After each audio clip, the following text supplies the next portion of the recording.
Samma Sambuddhassa. Namo tassa bhagavato arahato samma sambuddhassa. Buddhang saranang gacchami. Dhammang saranang gacchami. Sanghang saranang gacchami. Dutiyampi buddhang saranang gacchami. Dutiyampi dhammang saranang gacchami. Dutiyampi sanghang saranang gacchami. Tatiyampi buddhang saranang gacchami. Tatiyampi dhammang saranang gacchami. Tatiyampi sanghang saranang gacchami.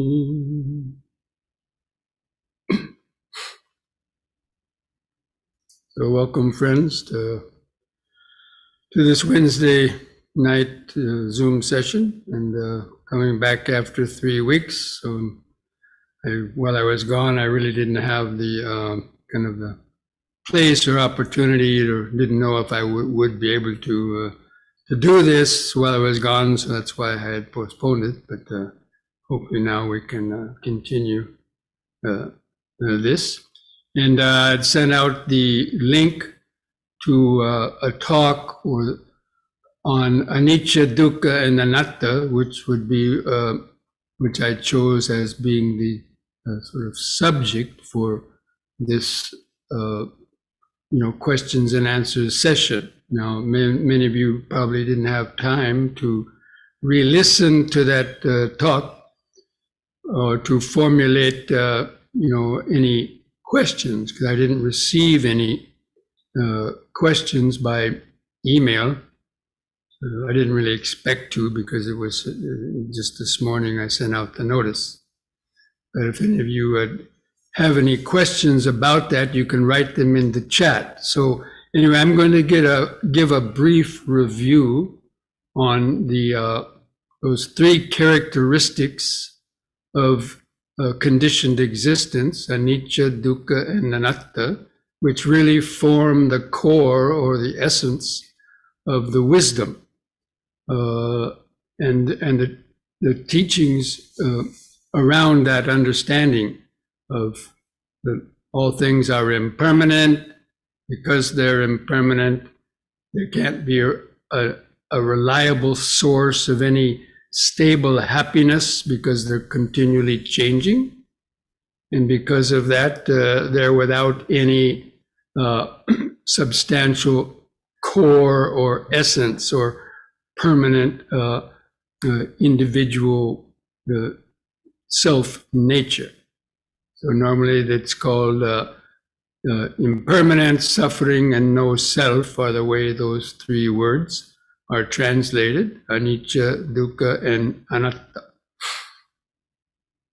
And in the Buddha's discourse on the Anatta Lakkhana Sutta, this is the way he presented this teaching. Now, all these, whatever is anicca, dukkha, and anatta, falls into the categories of the 5 aggregates. So it's, the 5 aggregates, as we've studied many times already, are what undergo impermanence, suffering, and no self. So there's nothing in the conditioned world that isn't part or one of those 5 aggregates of clinging. It's what we cling to as being me and mine and myself, or cling to hoping they won't change, or hoping that they will change in different ways, but they're really beyond our control for the most part.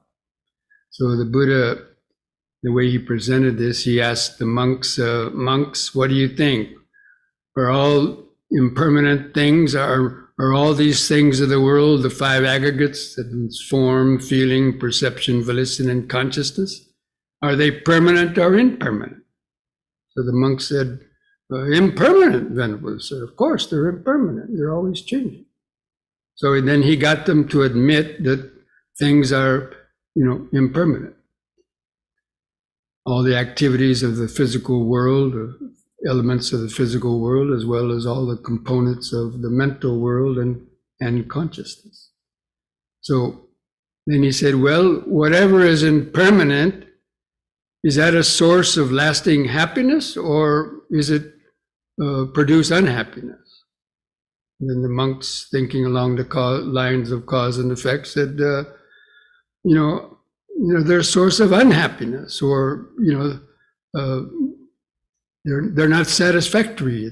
They're suffering that leads to suffering, mental suffering, because something that we love and are attached to, when it changes, naturally the mind, if it's clinging to that, it will, be sad, dejected, woe with me, won't know what to do. They invest their life in all these things that are impermanent. When they change, it brings mental suffering, as well as the physical suffering itself. I mean, even this body, right? This body changes beyond our control, and we suffer.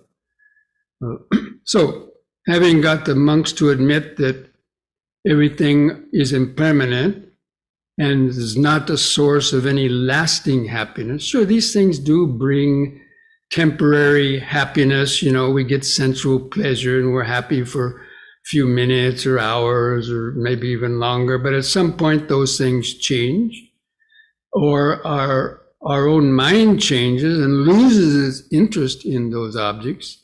And then we have to go on seeking something else. So because the mind is dependent on things that are always changing, when we have to come up with something else to satisfy our pleasure or our satisfaction. But they keep on changing all the time. Therefore, that and in between those moments of pleasure, there's moments of pain, or many moments of pain. And if you added them all up, probably there would be more moments of pain and suffering in people's lives than moments of temporary sort of pleasure or happiness that they derive from any of the objects of sight, sound, smell, taste, touch, and even the mind.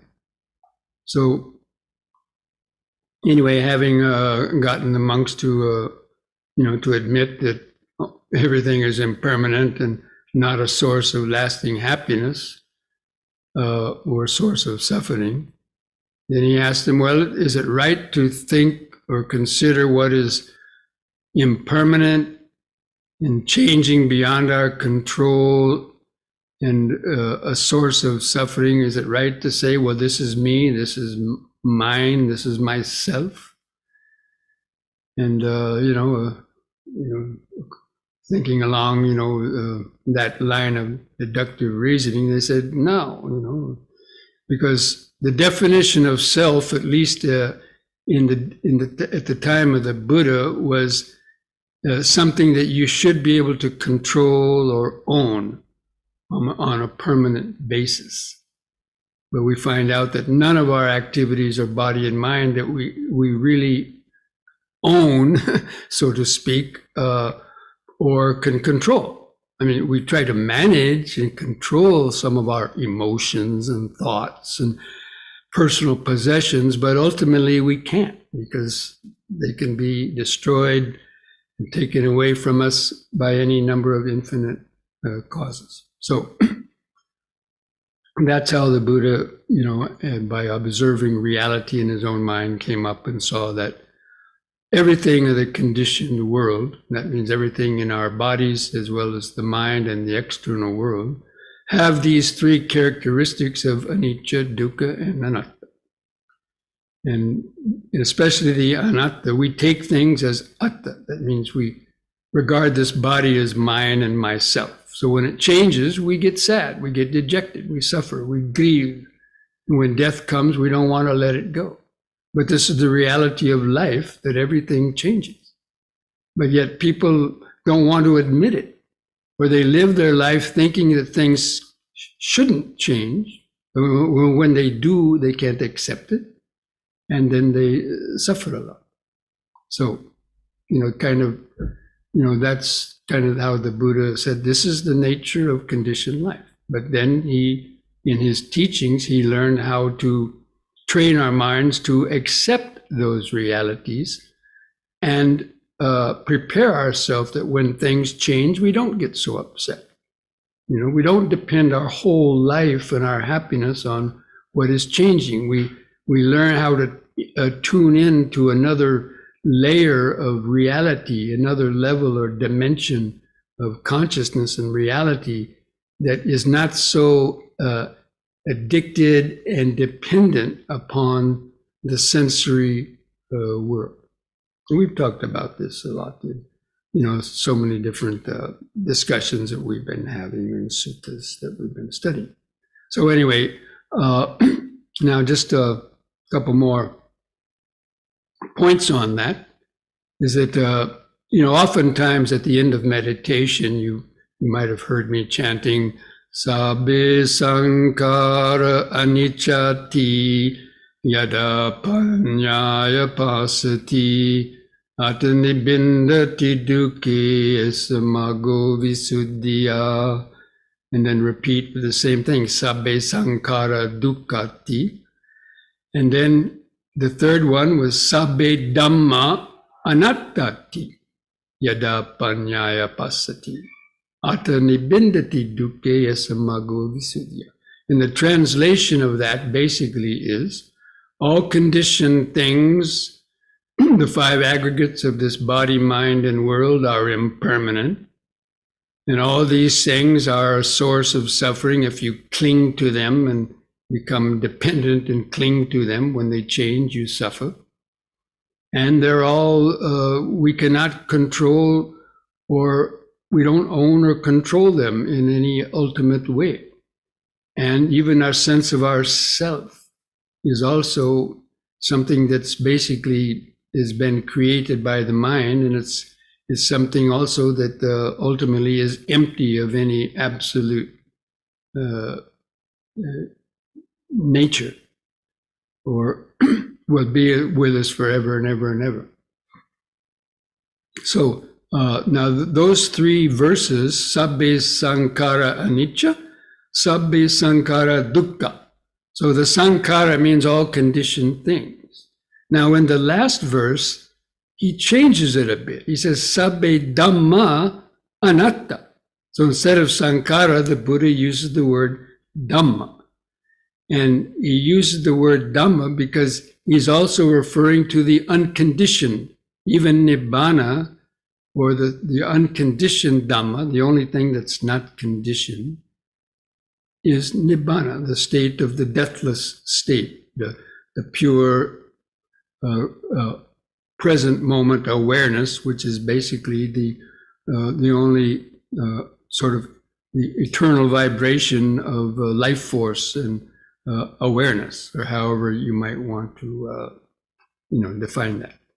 So even that, he said, is no one owns or controls that, because, and he used these phrases in context of the Brahman beliefs of the time, because at the time of the Buddha, the Vedic and the Brahman beliefs about the Atman, the supreme self, and so on, and the idea of this God being Brahma, the God that created the world, this was a common belief at the time. But the Buddha understood that was basically a wrong belief or an illusion.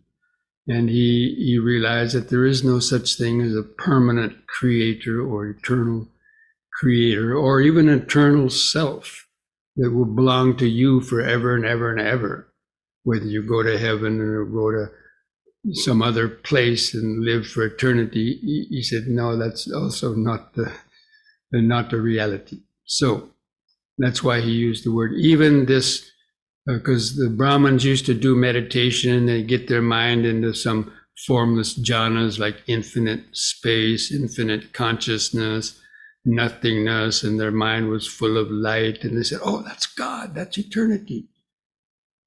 And they clung to that as being like the supreme self. And the Buddha realized that that was just a meditative state, and it was not the ultimate reality. So anyway, that's why he came up with the Sabbe Dhamma, to distinguish that even this Dhamma that they're taking to be self isn't ultimately any self that you can own or control. It's a reality that's beyond self or not self. Anyway, I just wanted to mention that, because that distinction between the sankharas being, because, the Dhamma, the Nibbana is not impermanent and it's not suffering. That's why he didn't mention Nibbana in the first two about being Anicca and Dukkha. He only mentioned the Dhamma being the unconditioned Dhamma as the, not for people to cling to this Nibbana as being one's self and so on, because he saw how that prevented them from attaining real, true liberation. Okay, so having said that much, and I know, most of you have already, have probably contemplated Anicca, Dukkha, and Anatta before. So now I want to, open it up and see if there's any questions, that any of you have any questions based on that sort of brief review of those important parts of the Anicca, Dukkha, and Anatta, because that's really becomes a subject of vipassana meditation, the insight meditation. Means learning to tune the mind into that flow of impermanence that's constantly flowing through our senses and triggering off our states of consciousness, including the sense of I and me, and all of our ideas about it. So feel free to write these down in the chat box, or if you want to, you can. I just found out about that little hand raising thing. So on the reactions thing, you can raise your hand. You can click that little yellow hand that says "raise the hand," and then I'll see if somebody is raising a hand, or maybe Prashant can, because some of my things are blocked. I can't see them clearly. So I can't see everybody's hands. Can you see them, Prashant? Yeah, I will be able to see them. So if anybody raises that little yellow hand, I didn't know about that until a couple of weeks ago. Somebody pointed that out on another Zoom program that I was attending. I kept raising my hand like that, and they weren't answering me because I wasn't raising the yellow hand. Okay.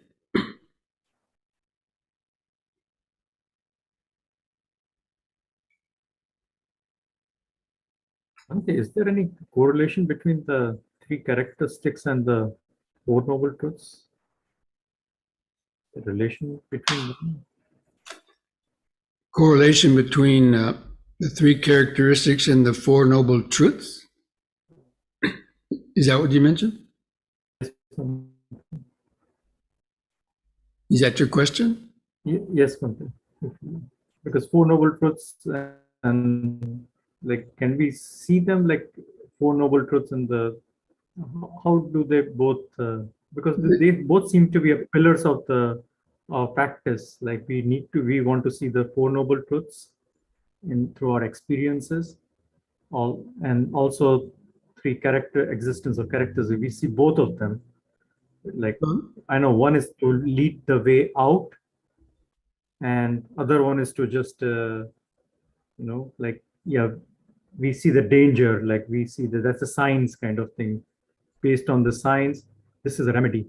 So, well, in the first noble truth itself, the truth of suffering, because things are impermanent, that's why they're suffering.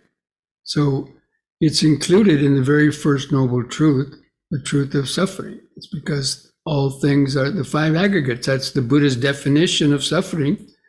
In short, at the end, he said, birth, death, and diseases are suffering, and not getting what you want, getting what you don't want are suffering. And then in short, he said these five aggregates of clinging are suffering, and they're suffering because they are Anicca, Dukkha, and Anatta. Now, he might not have spelled out exactly the words Anicca, Dukkha, and Anatta in the First Noble Truth that way, but it's inferred. That's why they're suffering, because they're impermanent, not a source of any lasting happiness, constantly changing. And ultimately, even our sense of I and me is not any permanent thing. So you find it right there in the First Noble Truth. And then, of course, in the meditation, those are the insights in developing right understanding. So the right understanding, which is understanding the Four Noble Truths, it's right there, understanding Anicca, Dukkha, and Anatta. And we understand it first in an intellectual way. Now, you might have heard this talk for the first time and say, oh, I didn't know that. That's interesting. Okay. And then you start meditating and you start watching your mind and senses and see, yeah, everything's, changing all the time.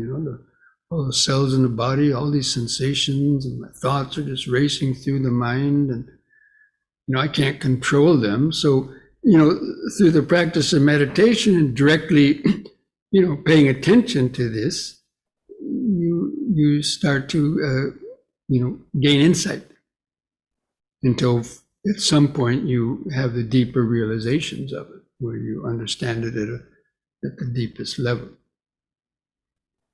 These are like. Bhante, I also have a question. When we are reflecting on the aggregates, for example, reflecting this is not mine, this is not me, this is not myself. What exactly is the difference between saying this is not me and this is not myself? What's the difference between me and myself? Well, me refers to, probably most people would say they look in the mirror, they say that's me, right? So they're seeing this physical body. Mm-hmm. And their mind, they got the memories, so, that's me. You got the memory that you were born somewhere and you got family, so that must, this must be me. Now, this is myself refers to a deeper level of the consciousness. Somehow your identity, or basically the consciousness. You're clinging to that consciousness as being oneself, as a part. We all know that this body, is impermanent, going to die. So, it's the body, right? But our self is the soul. So the soul, to use a Christian terminology or some other religious terminology about the soul, right? So they think you have a soul inside of yourself that's going to go to heaven or some other place for eternity when you die. I mean, that's certain religious belief, right? Right. So it's the consciousness element. Yeah. So I'd say the self is, most people don't even know because they never even thought about it. But that's the way we would interpret it, is that they're thinking that this self is their soul or something that's theirs and is not changed, is kind of a permanent entity. And then mine, of course, thinking that it's mine, that you own it. Yeah, right. Yeah, this is easy. Like mine, it's easy. So that's why, I, me, and mine are the trinity of the ego, because everything we think about, we think in terms of this is I or me, this is mine, or this is myself, thinking that there's some permanent entity. In relative sense they are, but ultimately we're talking about the ultimate realities. The deeper level of what's going on sort of under the skin, so to say, or in the subtle levels of consciousness. I think there's a chat question here.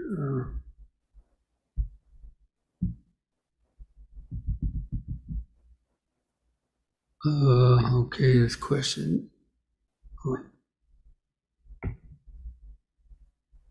This doesn't refer to today's talk, but would you provide me with the name of the sutta where the Buddha discusses when, where, and the time that a person should be provided with truthful information? There's a time and a place for everything. And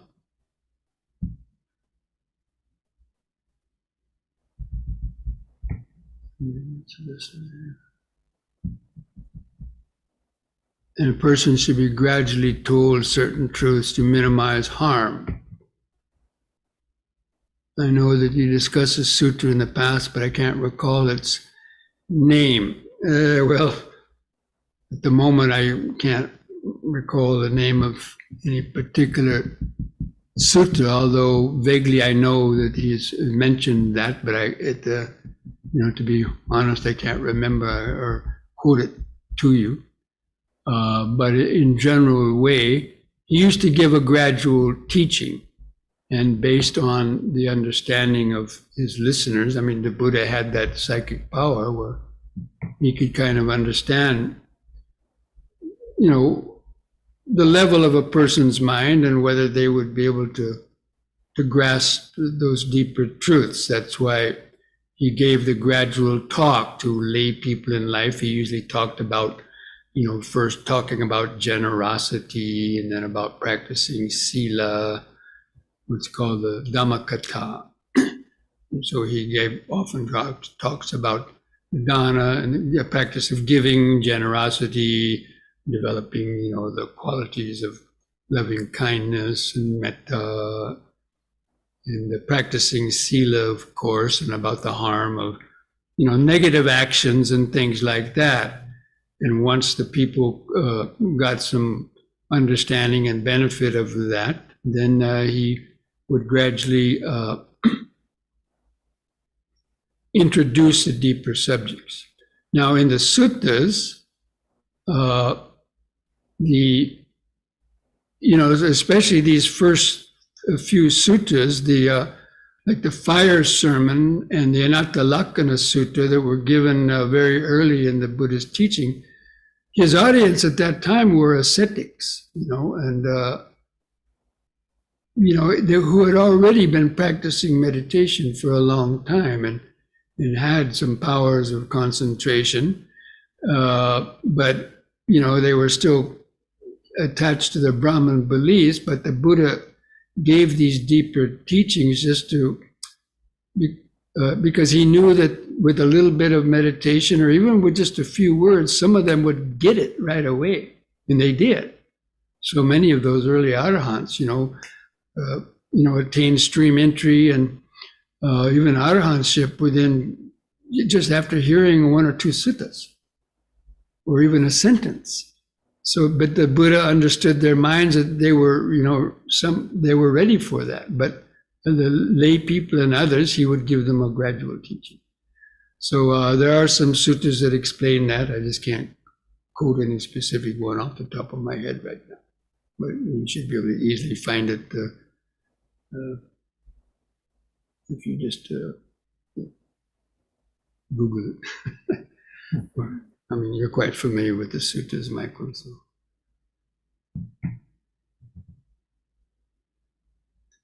Okay, let's maybe some of these other people on here might know that. I'll quote you that sutta. Okay, this next question: is it correct that the Brahma Viharas are conditioned and therefore impermanent? It feels as though they exist apart from me at times, and it is just my connection to them that is impermanent.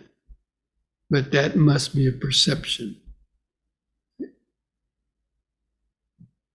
I guess it's weird to think that I'm causing them to arise. Well, when we first hear about, the Brahma Viharas, of course, we haven't heard of them before, right? So, loving kindness, compassion, sympathetic joy, couched in that kind of language, no one's heard about that. So we practice them as kind of specific meditations, by reciting these certain words and ideas like may all beings be well and happy, free from suffering, and so on.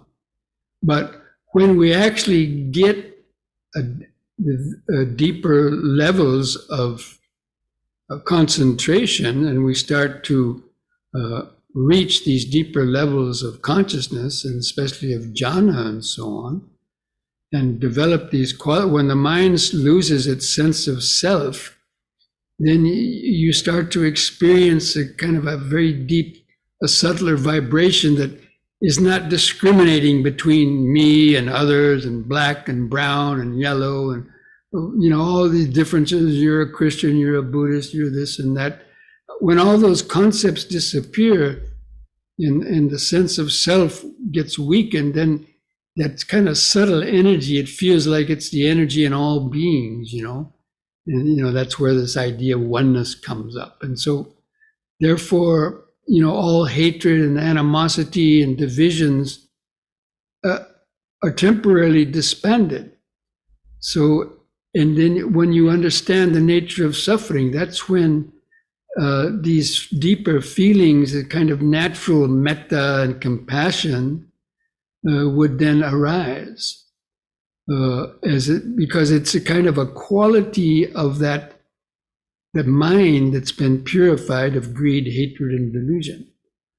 So, but they are concepts, and and we have to pay attention to them in order to get our mind on that track. But once you start, weakening those, fetters and defilements of greed, hatred, and delusion, then naturally these feelings will be kind of, more easily felt without having to really think about them. The mind naturally becomes friendly toward people, and you lose the hatred. So naturally, these Brahma Viharas, come.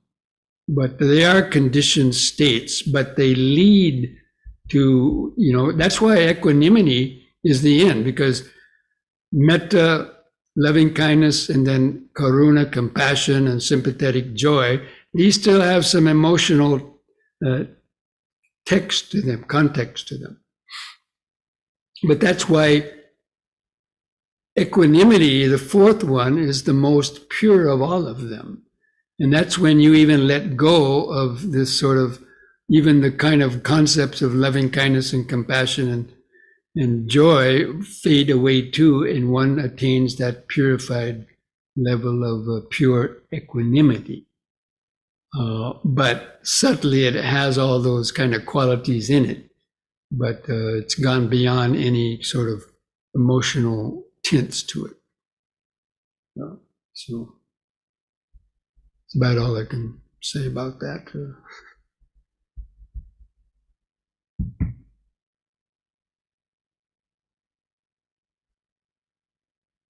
Okay, this next question. I have heard that when we experientially experience any one of the three characteristics, we realize the First Noble Truth and Nibbana. Is that true? Well, probably yes. The short answer would yes, but I would also, caveat to say yes and no. That the deepest level of all those is anatta. But when you experience the true impermanence, that also refers to the impermanence of the sense of self. So when you realize impermanence in its deepest level, you realize anatta too, and you realize that everything else before that was dukkha. So usually those are like the trinity of the ultimate truth, Anicca, Dukkha, and Anatta. When you understand one, you basically kind of understand all of them. But you can use one, people can focus on one of those characteristics to meditate, and that's called the doorways, the three gateways to liberation is contemplating impermanence, or contemplating suffering, or contemplating no self. And that depends on the sort of the conditioning of each person. Some people, but usually nibbana, impermanence is the easiest one to meditate on it, because that's why the Buddha chose that, because it's pretty obvious when you observe things that everything changes. But only when you see how things change and they can't be a last of any permanent security, then you see, yes, they're also dukkha. Ultimately, they're dukkha. Even though they do produce some temporary pleasure, if you get attached to that and they change, you suffer. So it's like a two-edged sword. They're pleasurable, but they're dukkha at the same time, because they lead to suffering when they change, and they will change. Some people are deluded, thinking they're not going to change. They're going to change. So anyway, but most people can understand that things change. Our relationships change. You're growing up in this world, all with this pandemic, losing people's jobs, everything has changed. Our whole life has been changed, right? It changes every day for some people. And Anatta is only, that's how the Buddha, in those discourses that I mentioned at the beginning, you understand first that things are impermanent. Because of that, you understand they can't be a source of any lasting happiness. And ultimately, they're not mind to control, or they're not self. They don't have any independent self existence. Okay.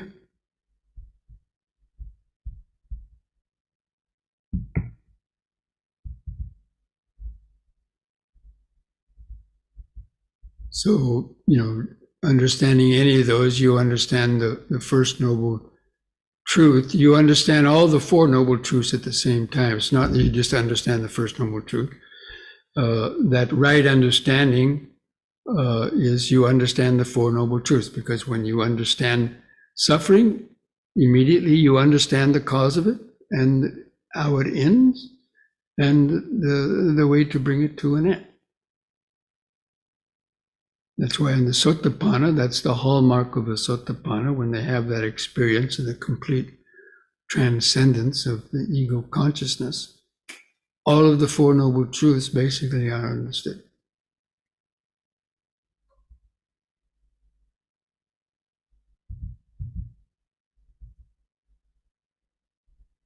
Is there any other questions out there in Zoom land? In the virtual airways, or anybody wants to raise their yellow hand and ask a question?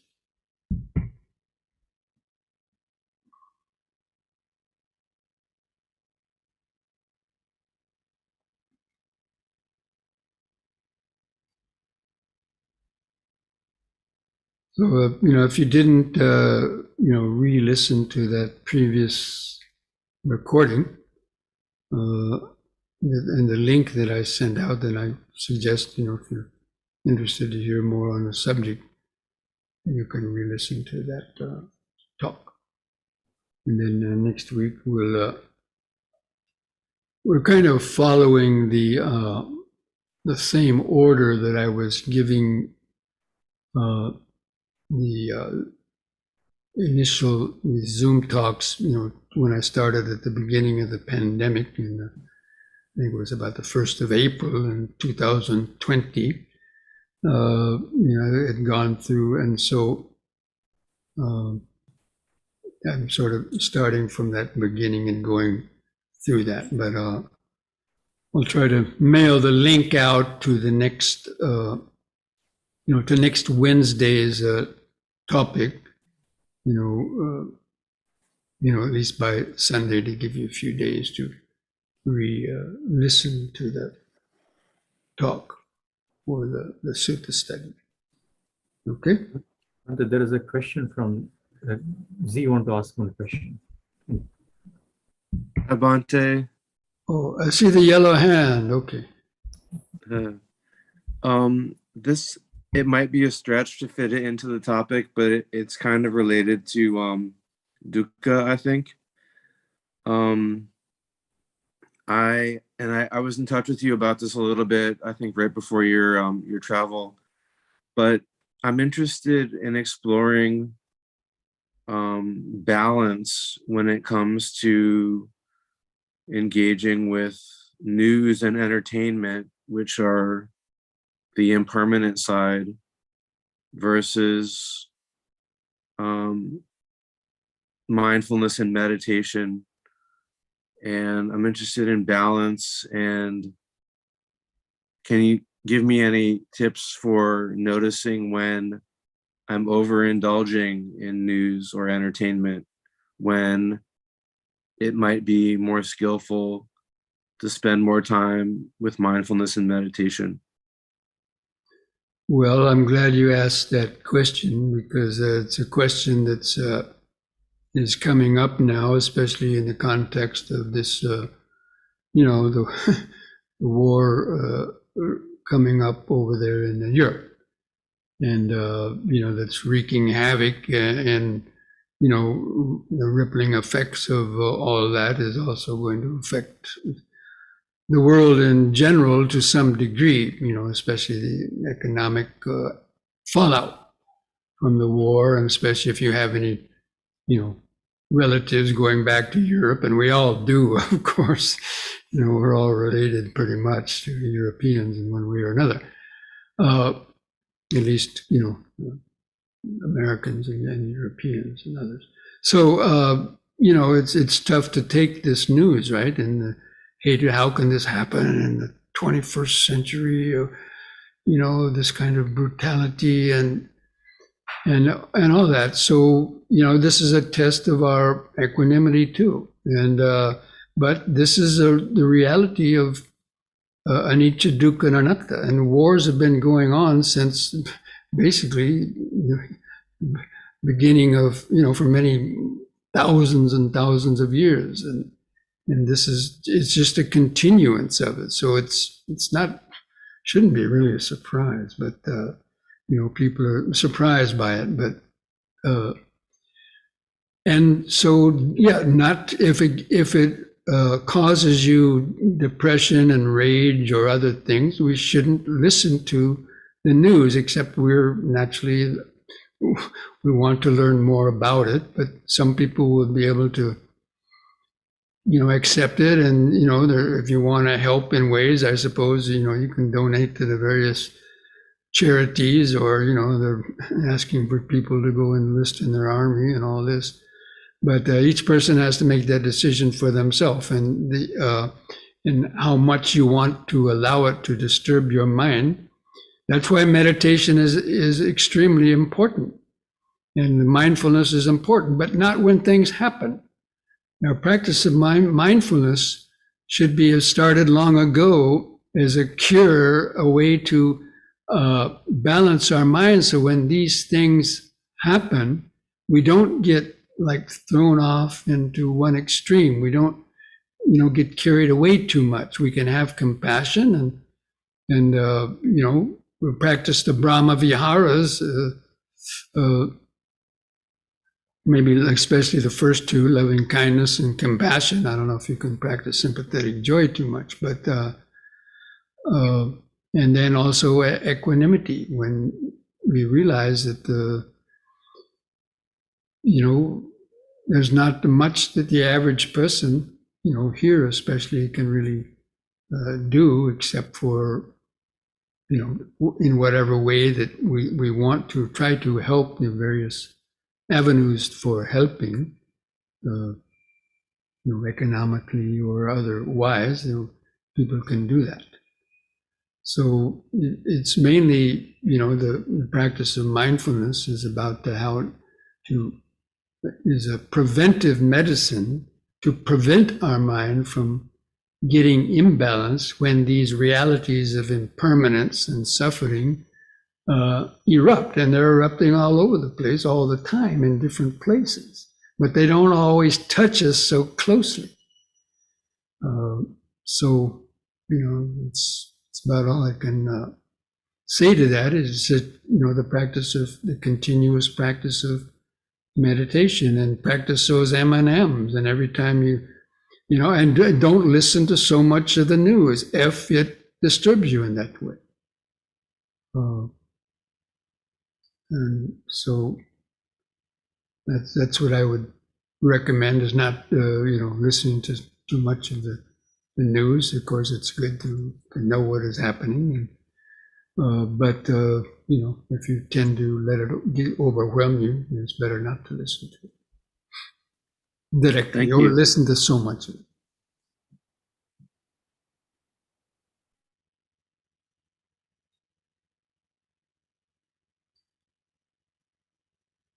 And also it brings up the same question of war and peace, and wars all come from the mind, of greed, hatred, and delusions in the mind.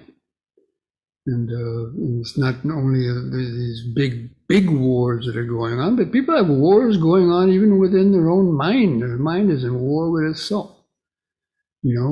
Having guilt, worry, remorse, and fear of having done things they shouldn't have done in the past, or didn't do things they should have done in the past, or all their other actions, and fighting against their urges, and with their neighbors and with their own family members, internal family disputes and fights. So these larger wars are just a grosser manifestation of the inner wars that go on in the minds of people, in their own mind, within themselves and the people around them, and then against countries and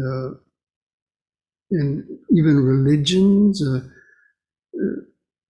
So it all comes from that the clinging and not understanding Anicca, Dukkha, and Anatta.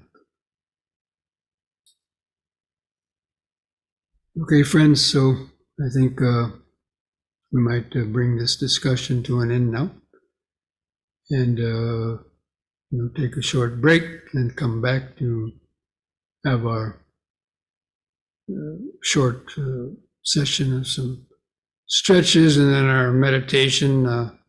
In our meditation, try to be able to contemplate some of these things, or at least develop our mindfulness and concentration to let go of our thoughts about these things, at least temporarily, and try to tune in to that deeper vibration of the deeper understandings of the mind and how suffering arises. Okay, so let's take a few minutes break. Try to stand straight. Relax your arms and hands at the sides. Just gently close your eyes. Just focus down where your feet press the floor. Just feel the height and weight of the body over the feet. And feel your arms and hands hanging at the sides. Relax your shoulders. And feel your head balanced on top of the neck. Just try to mentally feel that outline of the standing body. And then begin some deep, slow breathing. It'll take 3 seconds to expand your abdomen, rib cage, and upper chest, drawing the air from the lower lung up to the top of the lung and chest. Hold the air in the lungs for 2 seconds or so, then slowly breathe out, feeling the last bit of air go out of the lungs. Just take a few more breaths like that, thinking like this to yourself. Breathing in, letting go of the past and future. Breathing out, standing here and now. Breathing in, letting go of the past and future. Breathing out, standing here and now. Breathing in, feeling the whole body. Breathing out, feeling the whole body. Now you can open your eyes and observe as I lead you through these exercises. We do the movement while breathing in, holding that position for 2 or 3 seconds, and we're returning to the starting point on the out breath, and then repeating each one 3 times. So on the next in-breath, raise your arms over the head, interlock the fingers, turn the palms up, straighten the arms, stretch your head back to look at the back of your hands. On the out breath, turn the hands down, touch the top of the head. And again, in-breath, palms up, straighten the arms, stretch the head back. Out breath, touch the head. Third time, hold the upward stretch longer. Bend back a little bit. Feel the sensation. And release the fingers in the out breath, arms back to the sides. And relax. Close the eyes. Try to feel those body sensations generated by the exercise. Maybe increased heartbeat or subtle pulsation, sensations of the clothing touching on the skin. Just letting go of your thoughts. Just keep feeling the body. Just remember standing,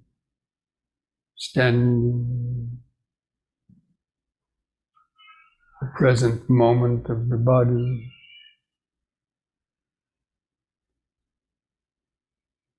Now, on the next in-breath, push up on the toes, raising the arms up over the head in this way to face the hands toward each other and stretch up. Out breath, come back down.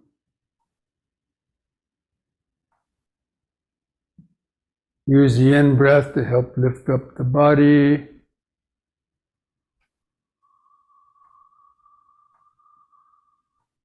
Stretch. Out.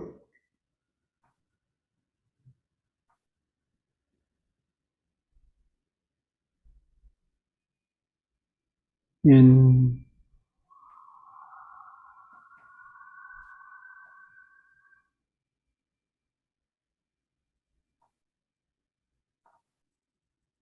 Out.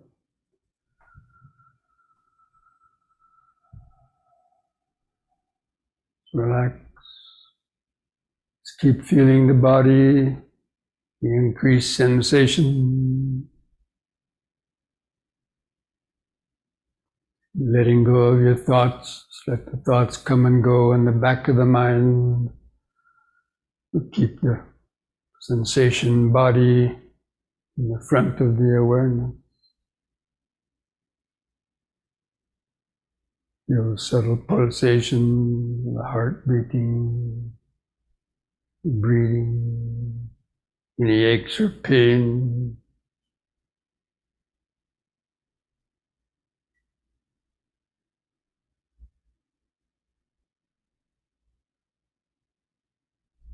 Just remember standing, standing, standing.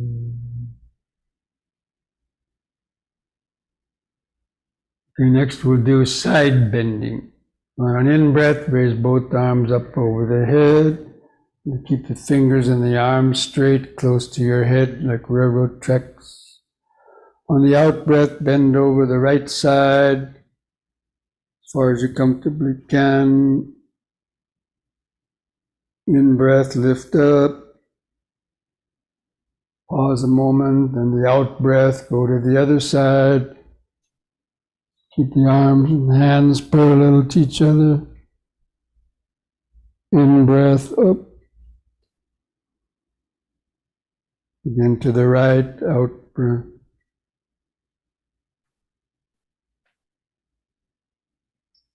In breath. Out.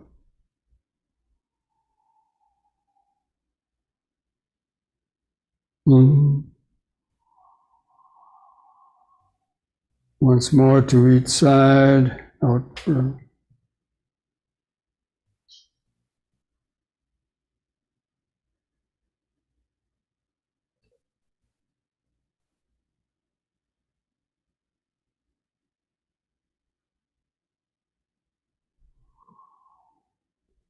On the out breath, lower both arms. Relax. Close the eyes. Keep feeling the body, the increased body sensation.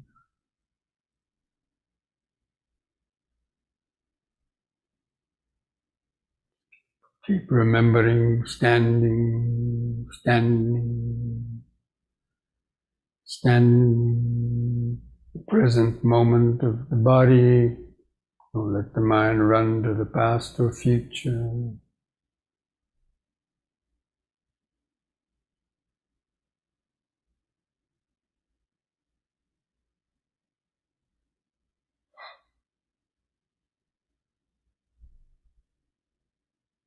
Now next we'll do knee bending.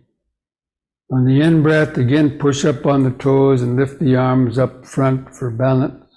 On the out breath, bend the knees, lower the body down, balancing on the balls of the feet if you can.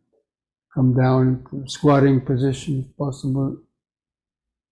And on the in breath, feel the muscles in the legs pushing the body up. All the way up on the toes. Again, out breath, down.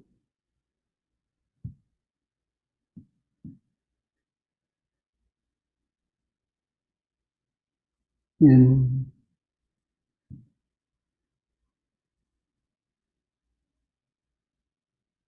Out.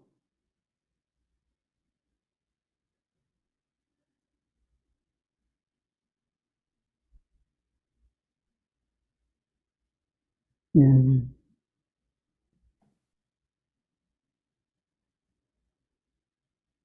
The out breath, relax. Feel the increased heartbeat, or the pulsation.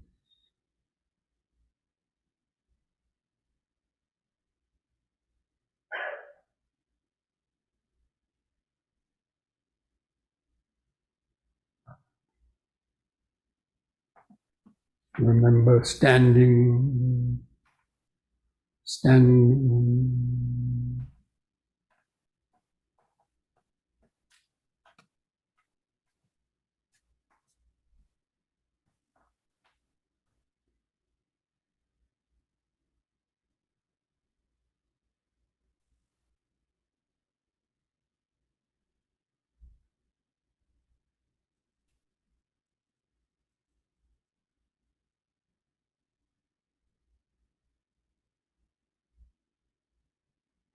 Okay, now spread the feet apart about 3 feet. Do twisting from side to side. Laterally twist the spinal column. Holding the arms out, breathe in. On the out breath, twist to the right. Keep your eyes focused on the hand going back. Twist around as far as you can. The in breath, come back to the front. And then let the feet turn with the body, then go to the other side, out breath.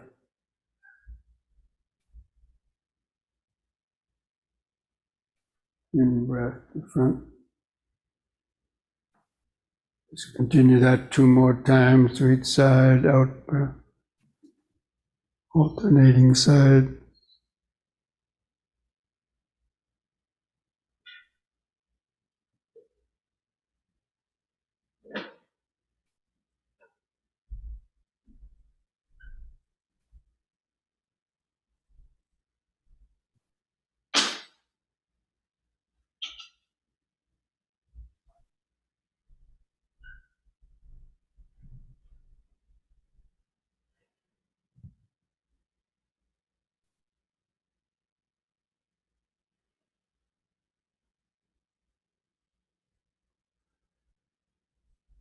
And relax. Feel each foot pressing the floor.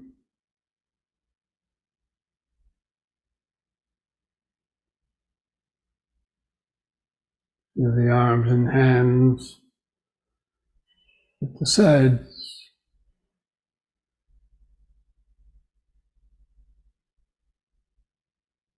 Feel the clothing touching the skin on different places.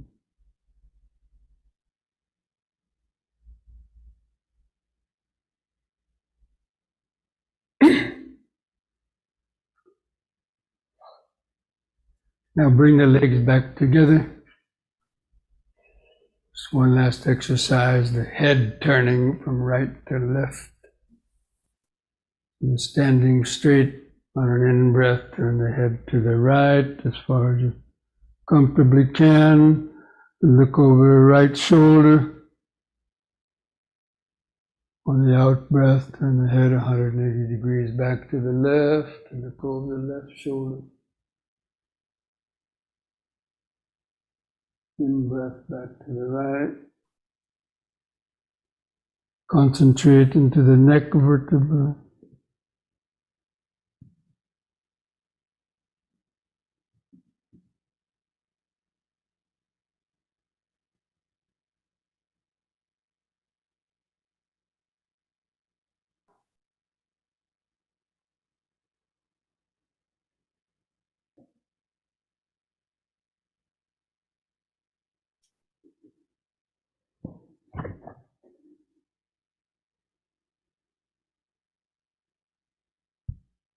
On the in-breath, let the head stop in the middle, relax.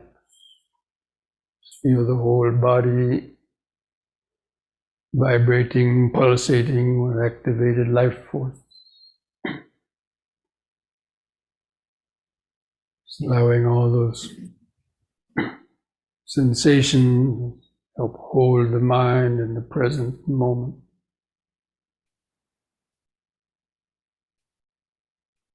Standing.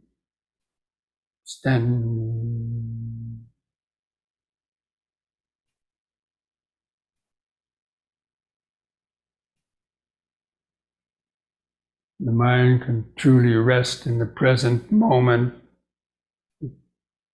And you can't think about the past or future, and therefore all wars and everything else temporarily cease within our mind.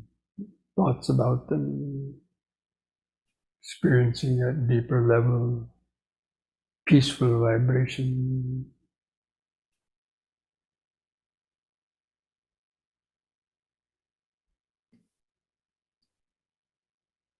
Okay, so now let's come back to our seats, get ready for the sitting.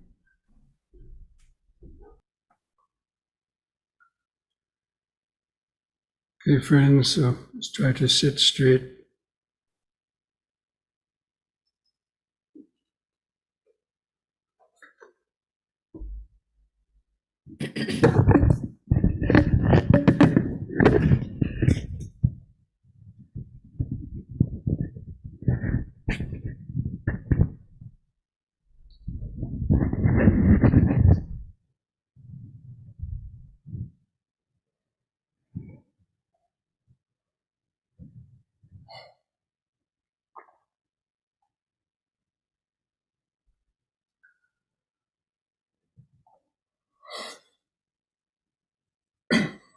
So Start to sit straight, aligning the back of the head and the spine in a straight line.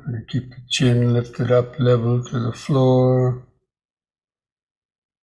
Gently close your eyes.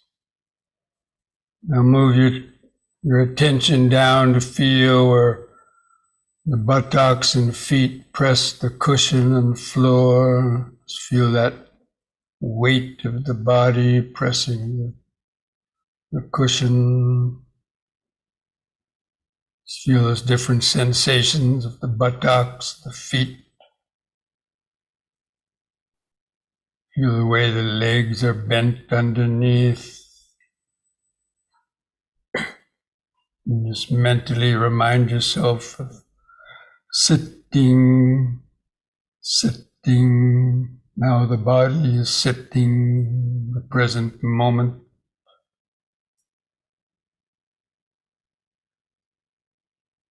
And then feel your hands and fingers touching together. Try to feel the subtle pulsations or sensations in the hands and fingers, where the fingers and hands touch together.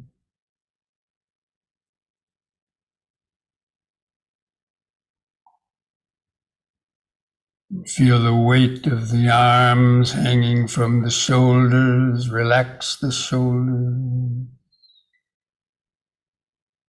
Feel the touch of the clothing against the skin of the shoulders, the arms, the chest. And then just keep reminding yourself of sitting, the present moment of the body. Now feel your head balanced on top of the neck. Just relax your face muscles. Feel those sensations on your face. Feel your lips touching together.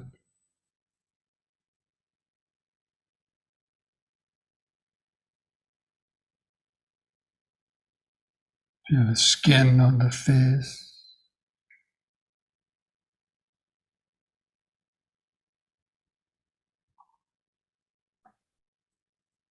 Now feel the eyes in the sockets and the eyelids stretched over the eyeballs.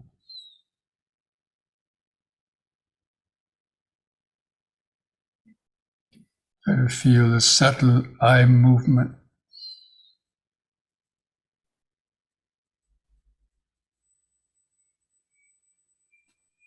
You might see some light or color or patterns in the eyes.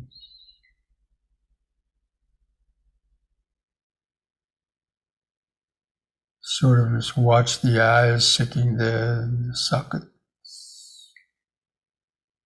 watching them with the third eye of awareness.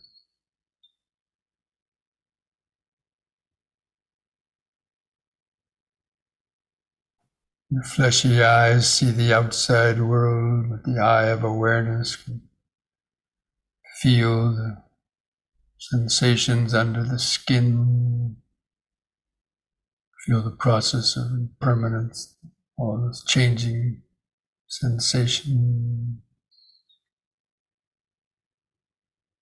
And now take a few more deep, slow breaths like we did during the yoga session. Try to take 3 seconds or so to breathe in, expanding the abdomen, rib cage, and upper chest, especially get air into the upper chest. Hold the air in a few seconds. Allow all the oxygen to get into the bloodstream. And slowly breathe out. Feel that relaxing contraction of the out breath.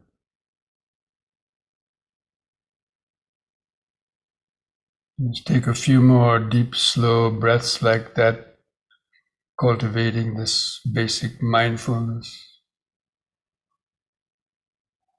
And breathing in, letting go of the past and future.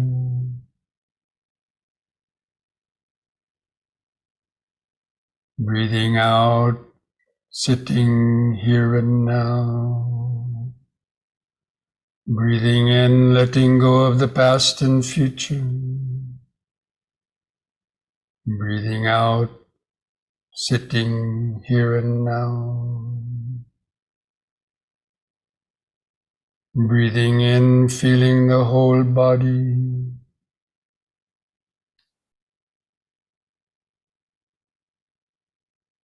Breathing out, feeling the whole body.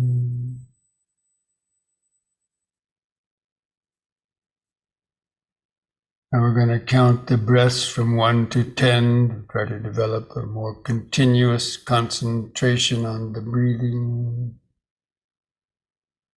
You can continue to take some deeper, slower breaths to try to feel the breathing easier, help stay concentrated.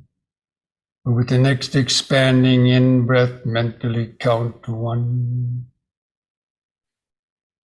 Hold the area in a second. With the contracting out breath, also count to 1. Feel the last bit of air go out. The next expanding in breath, 2.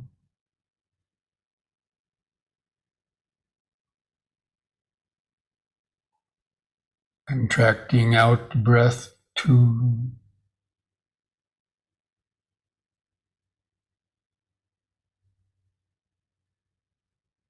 In breath, 3.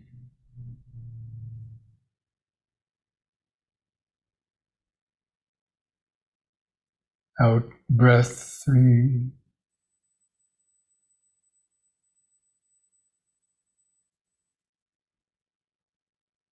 In 4.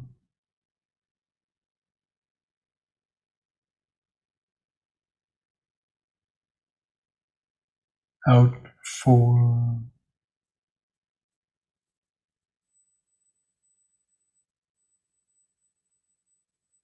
In 5.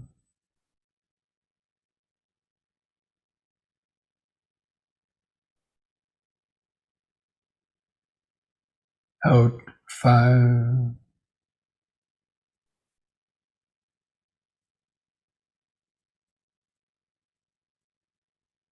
In 6.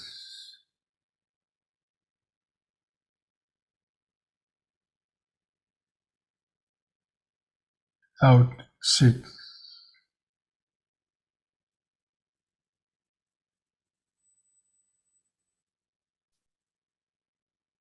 In 7.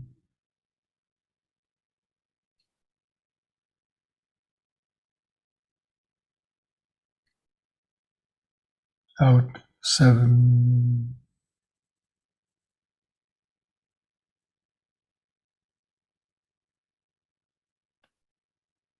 In 8.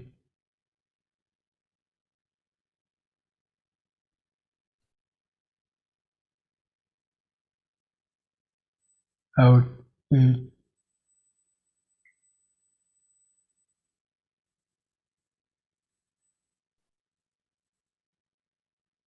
In 9.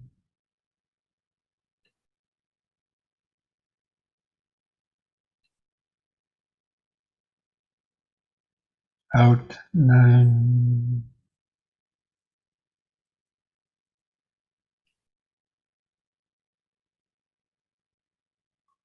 In 10.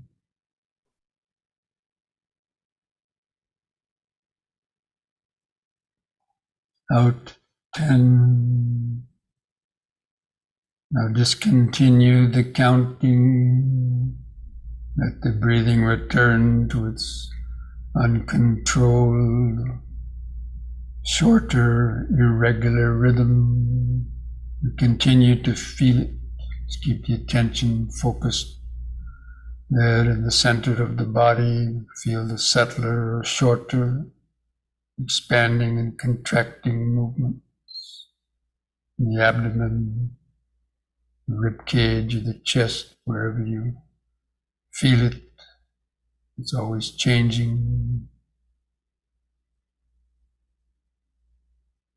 And just know when the breath is coming in, and knowing when the breath is going out. And knowing is that alertness.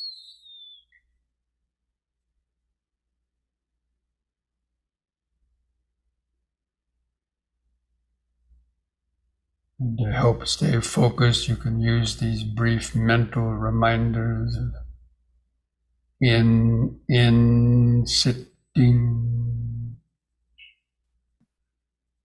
out, sitting, over and over and over again. In, sitting, out, sitting, or simply breathing in, sitting, breathing out, sitting.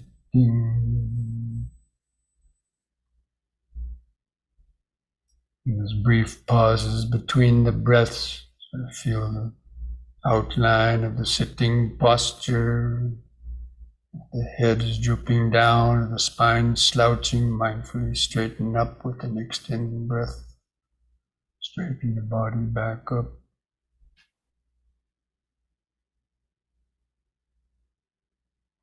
Just breathing in, sitting. Breathing out, sitting.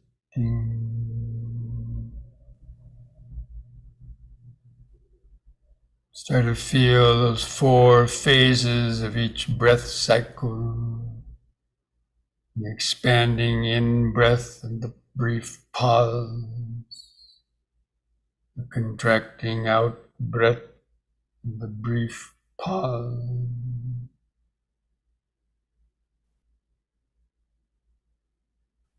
Try to have the feeling of being a scientist sitting in the laboratory. This body is the laboratory for the meditator.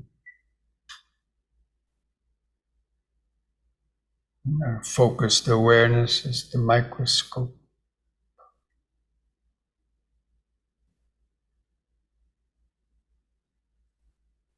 Try to feel those subtle sensations of the clothing rubbing against the skin of the stomach, rib cage, or chest. It expands and contracts to help keep the mind awake, alert. It's not just one sensation, you can notice several different sensations.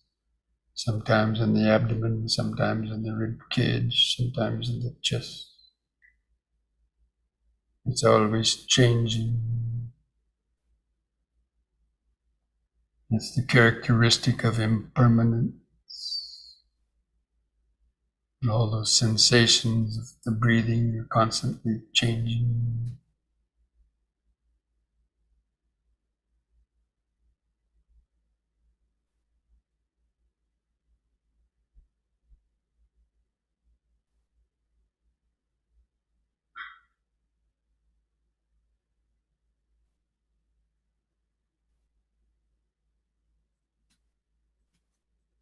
Just turning up the power of the mental microscope.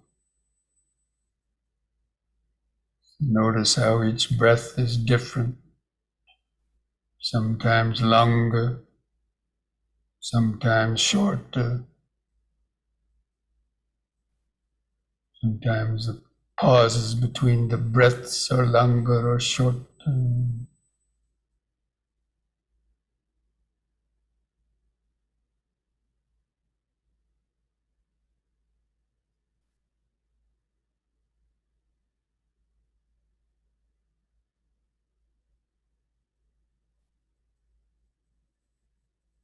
In, sitting,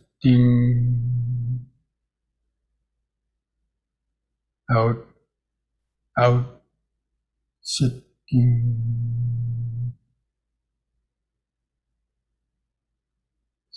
ongoing, continuous connection to the present moment.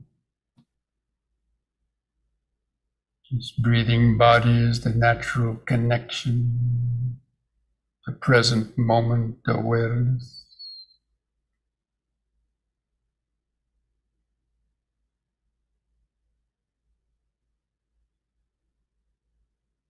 Just letting your thoughts come and go in the back of the mind.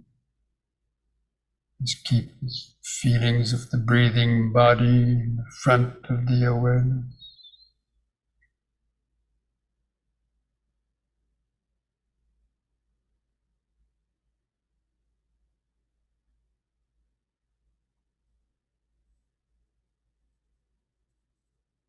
Sort of regard those thoughts moving through the mind like the advertisements and news announcements going across the bottom or top of the computer screen that you largely ignore.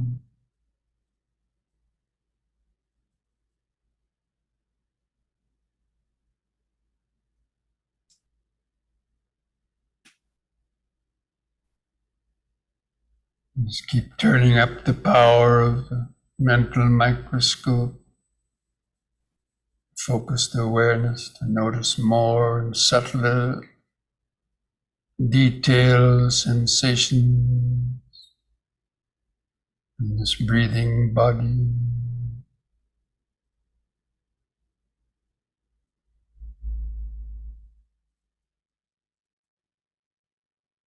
The more subtle sensations you can notice, the less chance for your mind to get dragged away by thoughts of the past and future.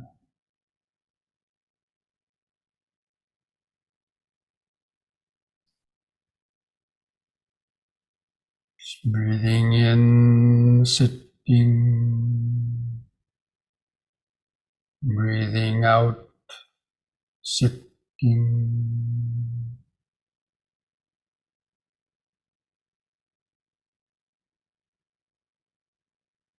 Breath by breath, moment by moment.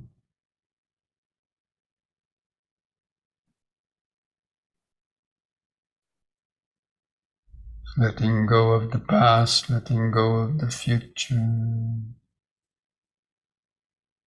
Seeing in this present moment how everything is changing. A constant stream of change, sensations coming and going, thoughts coming and going.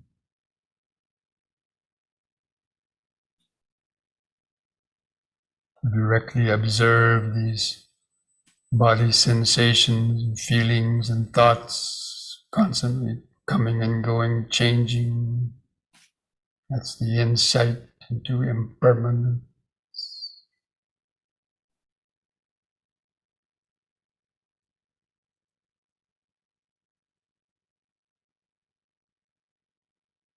Even while the breath is coming and going, you can notice other sensations in the body coming and going. Pulsations, aches or pains, prickling sensation.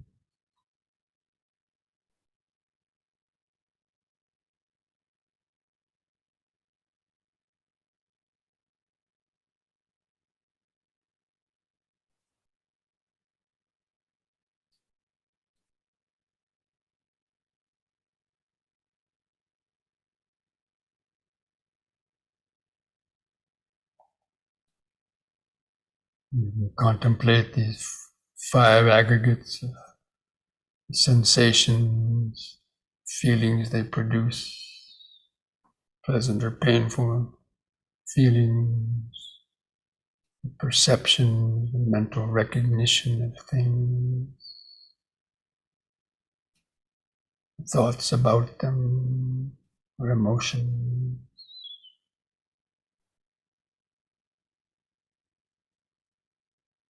Even consciousness of ourself, I or me or mine, comes and goes depending on how much it attachment we have to the various sensations of thought.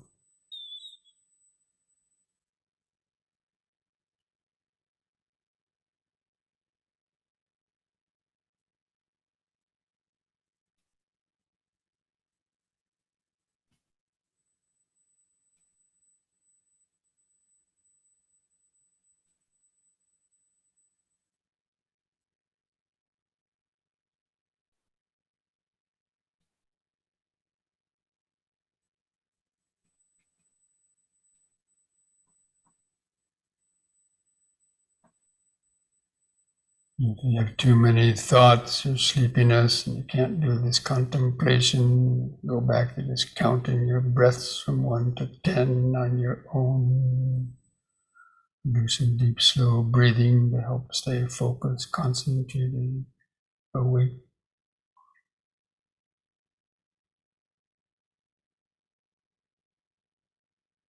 Otherwise, just keep tuning in to how quickly sensations, thoughts come and go.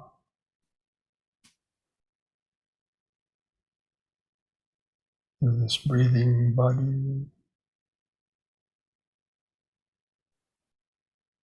They're coming and going on their own. You're not asking them to come or go. They do it on their own.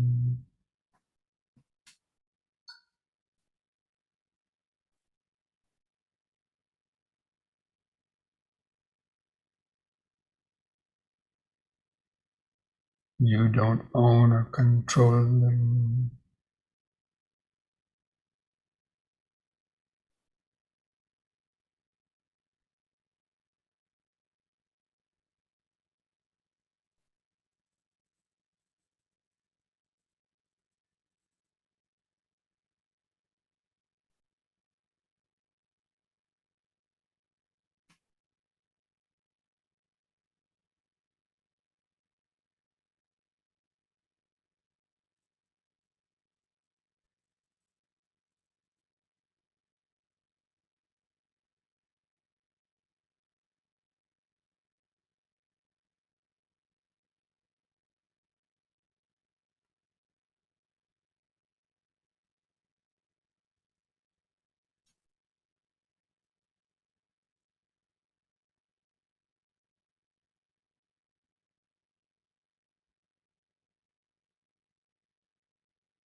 Breathing in, sitting. Breathing out, sitting. Thoughts come and go. Sensations come and go. Pleasure and pain come and go. Thoughts of I, me, and mine come and go. Sounds come and go. These are all just impermanence, continuous, arising and changing, vanishing. There's 5 aggregates. This body-mind awareness, the present moment awareness.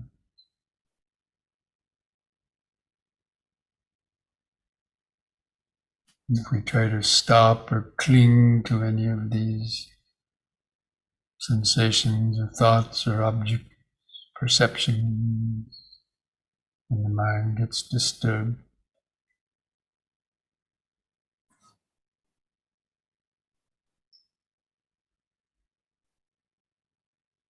Just try to tune in to the peaceful vibrations underneath all of that continuous change. Subtle vibrations in the deeper body.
What perceptions or thoughts arise based on that sound vibration?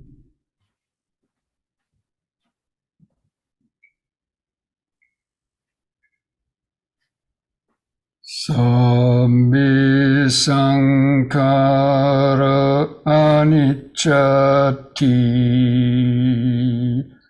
Sabbe sankhara dukkhati.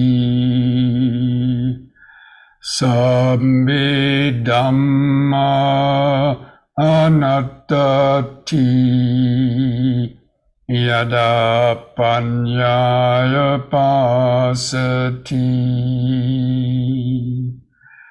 Atane bindati dukkhi. Yesamango visuddhiya.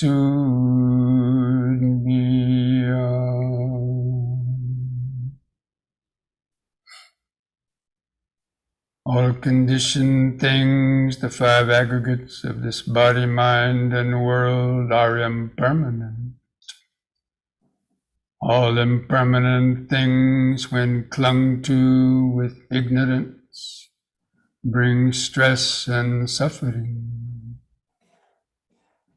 And all dhammas, the conditioned as well as the unconditioned, deathless state, are without any owner or controller.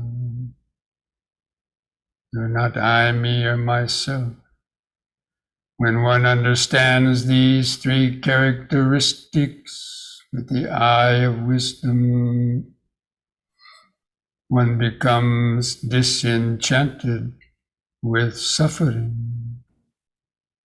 This is the path to purity, to freedom. Thus spoke the Buddha.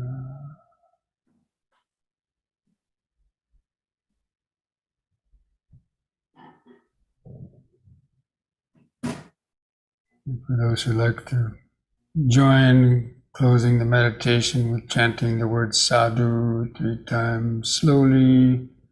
Do that chanting the sadhu on a long out breath. And feel those vibrations in the body and mind. Repeat it 3 times. Take a deep breath.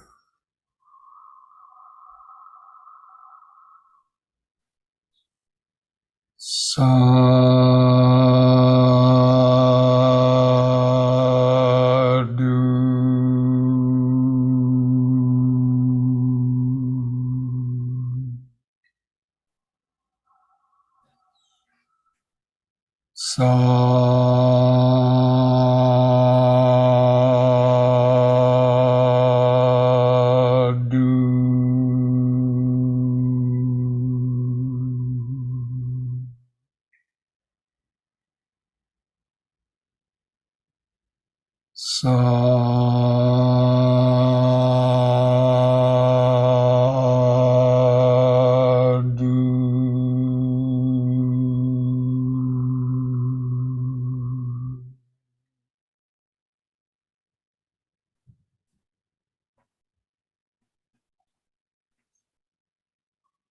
Now place your hands at the edge of the knees. And take one more deep breath. As you're breathing in, stretch the head back. Pull against the knees to arch the spine back. Feel the sensation. Lift the head up on an in-breath, and on the out-breath, press the chin to the top of the chest. Stretch the neck vertebrae.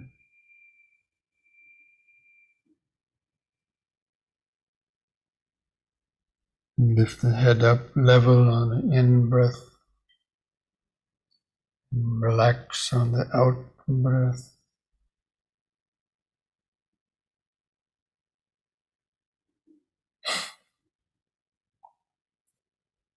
Okay, friends, so this brings our Wednesday evening Dhamma discussion and meditation to an end.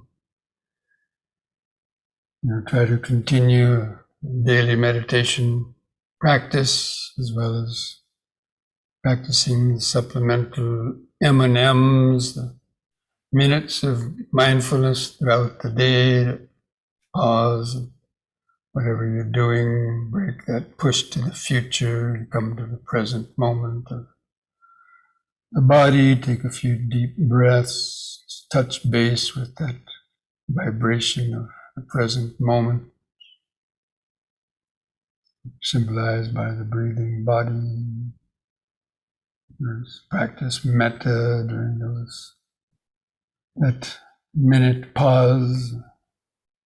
Anytime you feel getting frustrated in the day, for getting upset or whatever you hear and so on, just pause as soon as you can, take a few deep breaths, reflect on that, let go of it. Okay, so I'll try to send out by next Sunday the link to the next Wednesday's Dhamma discussion, so you can reread that particular sutta or re-listen to that particular Dhamma talk. All right, so I wish you all the best. Thank you, Bhante.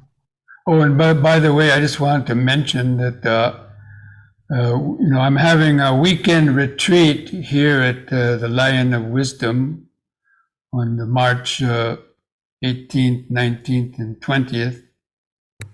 And we plan to do that over Zoom also.